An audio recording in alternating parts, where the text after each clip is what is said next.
Halo seluruh, makasih udah melipir di channel gua dan hatur nuhun yang udah subscribe ke channel gua. Kalau belum, ya usahain subscribe dong, biar gua semangat bikin video baru. Jangan lupa nyalain loncengnya biar lu dapat notifikasi kalau gua update video baru.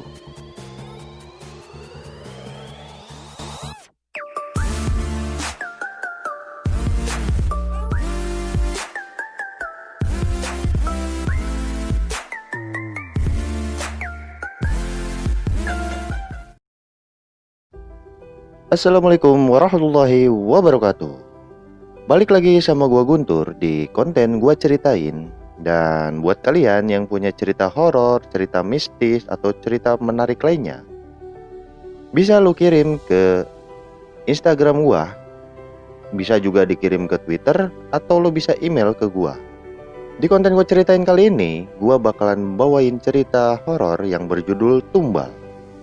Cerita ini berdasarkan kisah nyata yang ditulis oleh @desi_prayogo1. Terima kasih buat Mbak Desi yang udah ngizinin ceritanya gua bawain di konten gua ceritain. Oke, nggak usah lama-lama lagi, kita mulai aja ceritanya.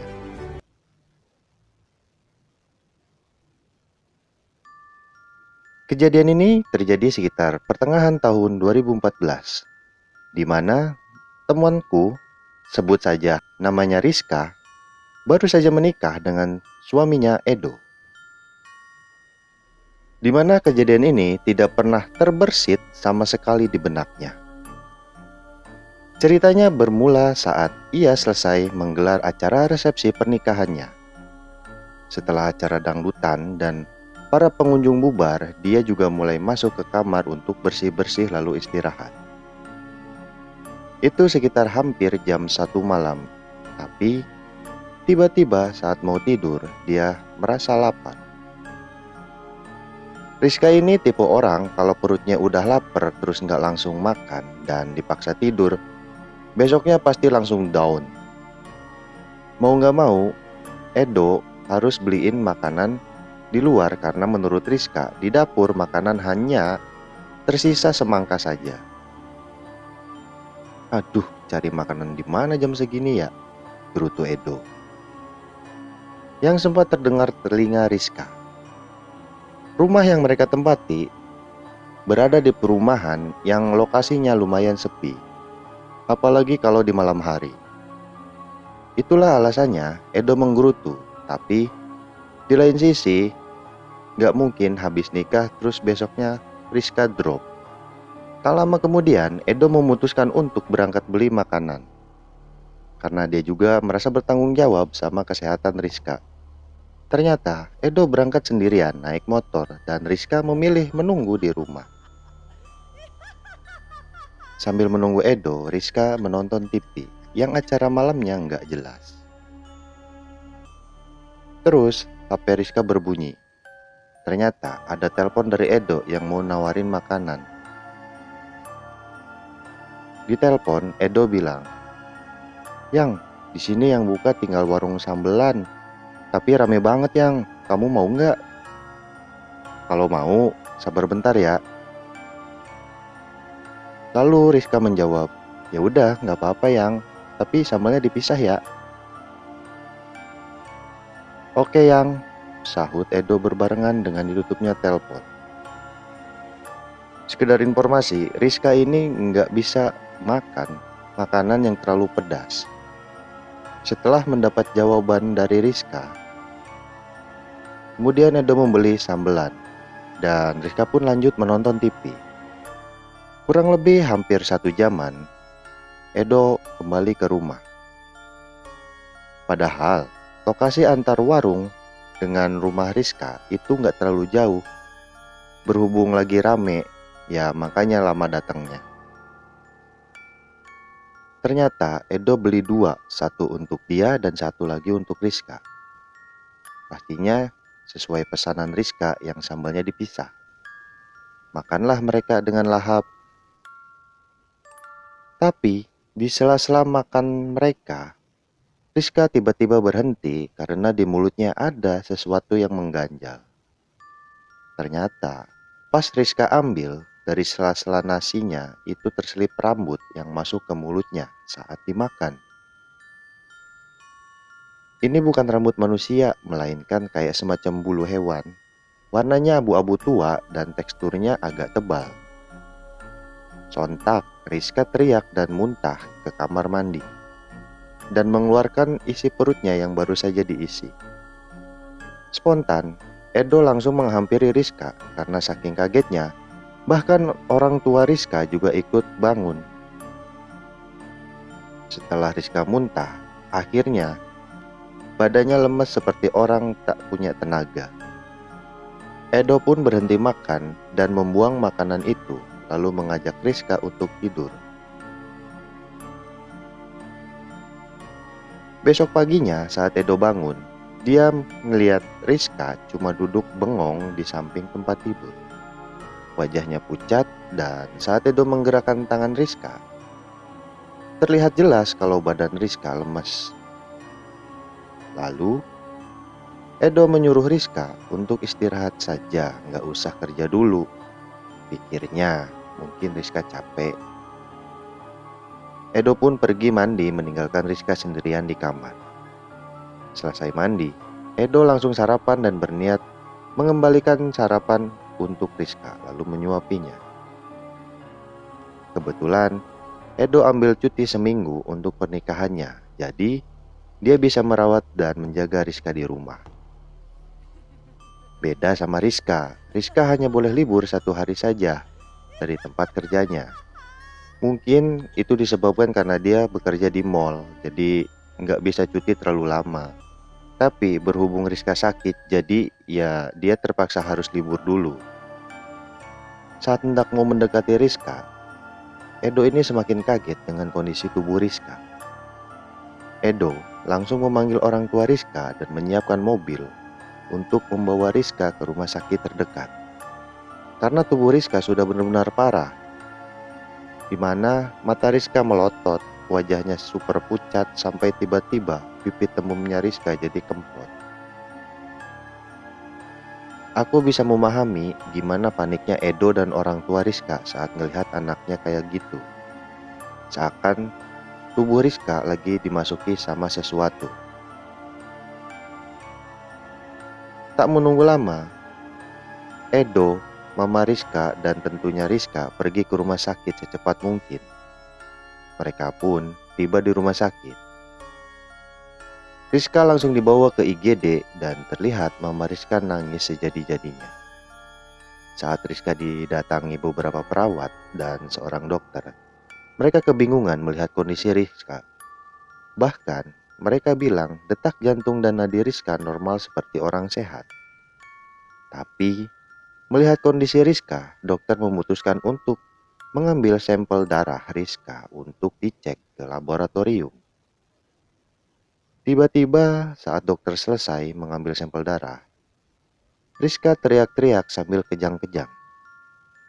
Seluruh orang yang di UGD panik, bahkan ada beberapa suster yang sampai keluar ruangan karena takut.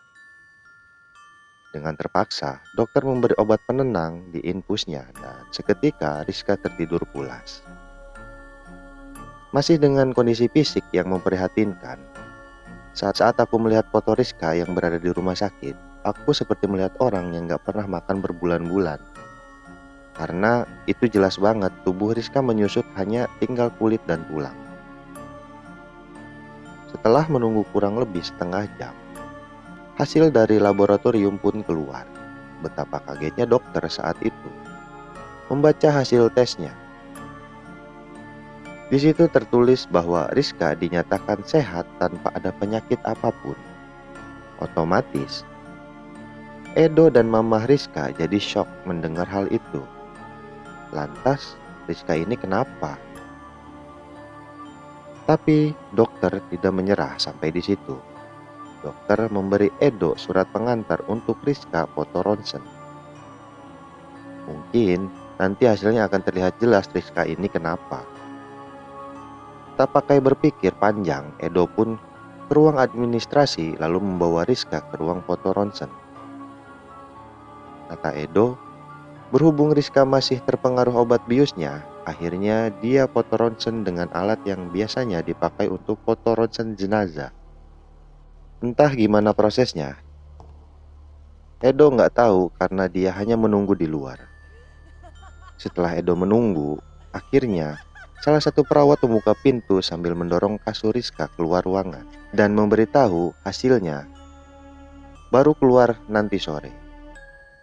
Semoga hasilnya baik-baik saja ya Pak, kata Edo ke perawat itu sambil mengusap-ngusap rambut Rizka. Saat Edo dan Rizka cerita hal ini, di pikiranku hanya terbersit kalimat, kasihan mereka, baru aja nikah udah dapat musibah. Mereka masuk ke dalam IGD lagi, lalu dokter bilang, mau nggak mau, Rizka harus diopname. Kemudian Edo pergi ke administrasi, kali ini untuk mengurus kamar rawat inap. Dan Edo pun memilih kamar yang berisi 2 pasien di dalam satu kamar. Setelah semua di ACC dan sudah mendapat kamar, akhirnya mereka pindah ke kamar rawat inap. Dan kebetulan saat itu kamar yang dipilih Edo masih kosong, belum ada pasien yang lain. Tak terasa waktu sudah berganti ke siang hari, sedangkan kondisi Rizka masih terbaring lemas di kasur dengan posisi belum sadar. Edo melihat mama mertuanya seperti sudah kelelahan, berinisiatif untuk mengantarkan pulang sambil Edo mengemas beberapa baju untuk dibawa dia ke rumah sakit. Singkat cerita, pulanglah Edo dan mama Rizka ke rumah. Saat Edo balik lagi dan tiba di rumah sakit, dia kaget bukan main. Dia melihat dari ujung lorong depan kamarnya penuh dengan orang yang melihat ke arah dalam kamar Rizka. Karena Edo khawatir, dia pun segera menghampiri kerumunan orang itu. Sesaat dia tiba di depan pintu kamar, dia kaget melihat Rizka yang ternyata udah sadar dan duduk di atas kursi. Tatapan mata Rizka kosong, tubuhnya lemas dan terlihat banyak darah yang berceceran di atas spray dan lantai. Edo semakin khawatir melihat kondisi Rizka saat itu. Dia pun coba bertanya dengan orang-orang yang ada di kamar. Menurut kesaksian salah satu suster yang menjaga di bagian ruangan itu, dia bilang, tadi saya dengar ada suara orang teriak-teriak, Pak. Pas saya dekatin, ternyata sumbernya dari kamar ibu ini. Saya nggak berani masuk dan saya coba panggil perawat laki-laki. Begitu saya ketemu dan kita bareng ke sini, saat buka pintu, ibunya udah duduk di situ, Pak, dan spray penuh darah. Mungkin ibunya melepas paksa infus di tangannya, Pak. Tapi kita mau mendekat juga takut. Saya coba hubungi Bapak, tapi ternyata HP Bapak tertinggal di atas meja. Akhirnya saya telepon dokter, tapi belum datang-datang. Tapi Pak, seharusnya obat bius ibu itu akan habis jam 6 sore. Padahal ini baru jam setengah 5, obat bius ibu itu kok sudah habis. Mohon maaf, ini sedikit aneh aja Pak menurut saya, sambung suster jaga itu. Pikiran Edo pun makin kacau. Sebenarnya apa yang terjadi sama Rizka? Padahal kemarin dia masih baik-baik saja. Tak lama dokter pun datang bersama dengan petugas rumah sakit yang akan membersihkan kamar tempat Rizka menginap. Saat dokter akan memeriksa Rizka dan menempelkan stetoskop ke arah dada Rizka, dokter itu langsung teriak karena telinganya sakit akibat suara-suara monyet yang ditangkap oleh stetoskopnya. Saat dokter itu berkata ke Edo kalau seakan dia dengan jelas mendengar suara monyet yang ramai dan seakan jumlahnya banyak, makanya telinganya sampai sakit.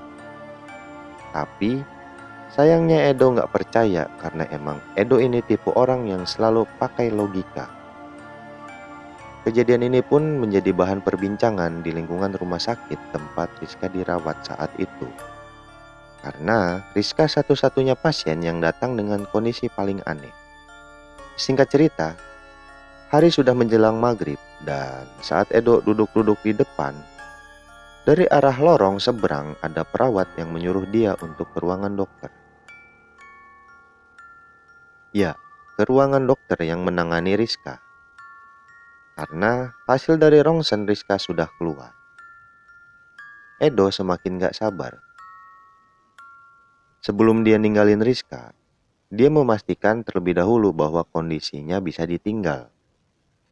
Setelah dipastikan semua kondusif, dia baru pergi menemui dokter di ruangannya.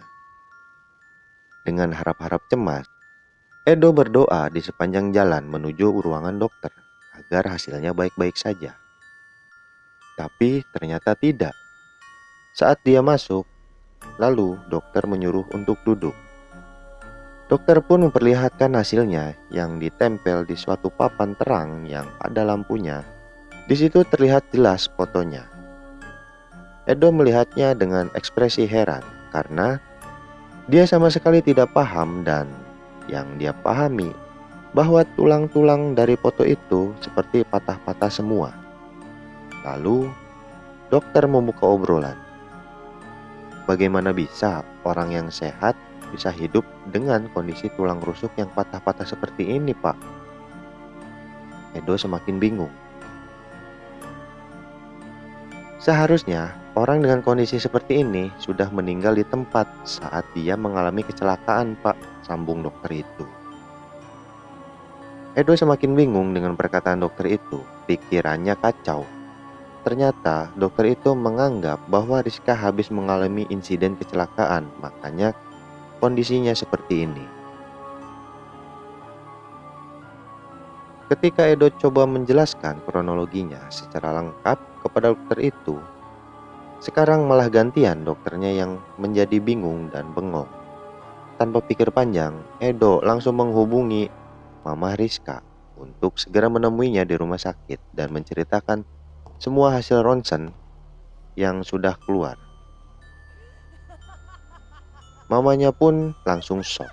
Dia pun kembali ke ruangan Rizka sambil melihat dari jendela kondisi Rizka. Dan tanpa sadar dia menangis antara kebingungan dengan apa yang dialami istrinya saat itu. Dia memutuskan untuk sholat di musola yang ada di rumah sakit, sambil sedikit menenangkan pikirannya. Dia pun selesai sholat dan hendak balik ke kamar Rizka. Dia ngeliat kalau mama mertuanya sudah datang, tapi kali ini berempat. Di situ juga ada bapak mertuanya yang baru pulang dari kerja dan 2 orang seperti ustadz. Awalnya dia bingung dengan kedatangan mertuanya dengan 2 ustadz ini, tapi setelah dijelaskan maksud kedatangan mertuanya itu, Edo mulai memahami sedikit demi sedikit. Mereka berlima bersama-sama menghampiri Rizka di kamarnya. Saat Edo membuka pintu, 2 ustadz ini sangat kaget. Katanya di kamar Rizka dipenuhi monyet-monyet yang berwajah aneh, bahkan seperti siluman. Sedangkan Edo dan mertuanya cuma saling bertatap-tatapan penuh heran. Lalu 2 ustadz itu mencoba berzikir sambil memasuki ruangan Rizka. Dengan sesekali mencoba minggir, seakan seperti sedang menghindari sesuatu yang tak terlihat oleh Edo dan mertuanya. Tanpa diduga, tiba-tiba Rizka bangun sambil berteriak, "Pergi kamu! Jangan ikut campur urusanku!" Tapi kedua ustadz itu tidak membalas apa-apa dan masih terus berzikir.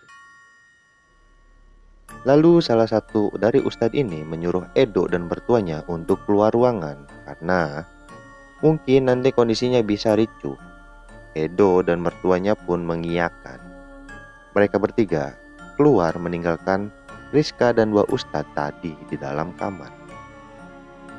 Mereka hanya memandangi apa yang terjadi dari luar jendela. Tiba-tiba mereka kaget, tingkah laku Rizka spontan berubah seperti monyet dan berusaha menyerang 2 ustadz itu. Tapi tubuhnya selalu terpental. Edo yang melihat itu sangat tidak tega. Edo pun berusaha masuk tapi ditahan sama mertuanya dan mencoba memberikan penjelasan pada Edo bahwa ini yang terbaik untuk Rizka karena mengingat medis juga tidak paham dengan apa yang Rizka alami. Edo pun menurut. Dia tahu saat ini nyawa Rizka dalam bahaya dan jadi taruhannya dia mencoba bersabar. Setelah melewati pertarungan yang cukup sulit, saat itu juga Rizka langsung muntah darah. Salah satu ustadz itu menadahi muntahan Rizka dengan plastik yang di dalamnya sudah ada kembang, lalu mengikatnya dan memberi Rizka minum yang sudah diberi bacaan ayat-ayat Al-Quran. Seketika kondisi Rizka membaik. Ya, benar-benar membaik dan pulih. Sosok Rizka seperti sudah kembali ke raganya meski tubuhnya masih lemas. Edo berusaha mengelap muntahan darah Rizka dengan tisu dan memeluknya. Tapi anehnya Rizka malah kebingungan melihat sekitarnya. Dia malah bertanya kenapa bisa di rumah sakit. Tapi Edo menyuruh Rizka untuk beristirahat dulu karena tubuh Rizka masih lemas. Salah satu dari ustadz ini mulai bercerita bahwa Rizka hampir saja menjadi pesugihan monyet yang dilakukan oleh salah satu orang pemilik warung sambelan.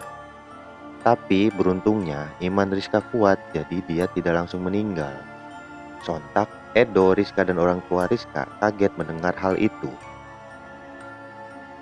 Pak Ustadz itu juga menambahkan bahwa mungkin weton Rizka itu cocok dengan weton tumbal yang diminta oleh pesugihannya.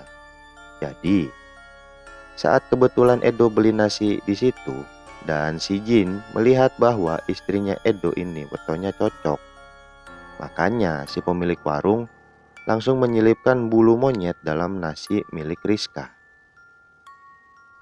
Karena cara membedakannya sangat simpel. Edo sambalnya dicampur di nasi, sedangkan Rizka kan dipisah, jadi pasti nggak akan ketuker. Jadi rambut yang masuk ke mulut Rizka itu adalah bulu monyet pesugihan.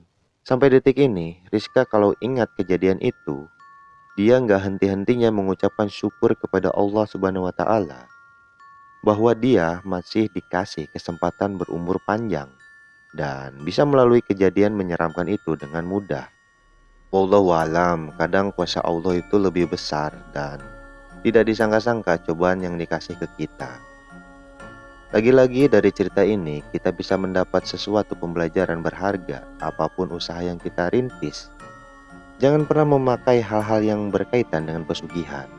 Selain tidak berkah, konon katanya juga bisa membunuh rezeki anak cucu kita. Namanya juga orang usaha pasti mengalami masalah. Tapi jangan sampai pernah punya pikiran untuk menghalalkan segala upaya demi ingin cepat kaya.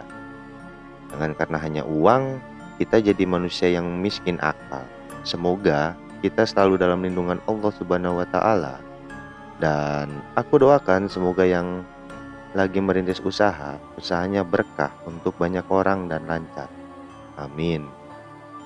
Sampai detik ini Edo dan Rizka kalau lewat warung sambelan itu mereka suka ketawa. Karena di pikiran mereka, kok ada ya orang sejahat itu sama orang lain hanya demi uang? Dan cerita pun selesai. Oke, segini aja konten gue ceritain kali ini. Dan terima kasih buat Mbak Desi yang udah ngizinin ceritanya kita bagiin di sini. Buat kalian yang punya cerita horor, cerita mistis atau cerita menarik lainnya, bisa kirimin ke Instagram gua, bisa kirim ke Twitter gua, atau lo email ke gunturaprilio60@gmail.com. Linknya ada di deskripsi. Sampai jumpa di cerita berikutnya. Jangan lupa makan biar nggak lemes dan jangan lupa napas biar nggak mati, oke?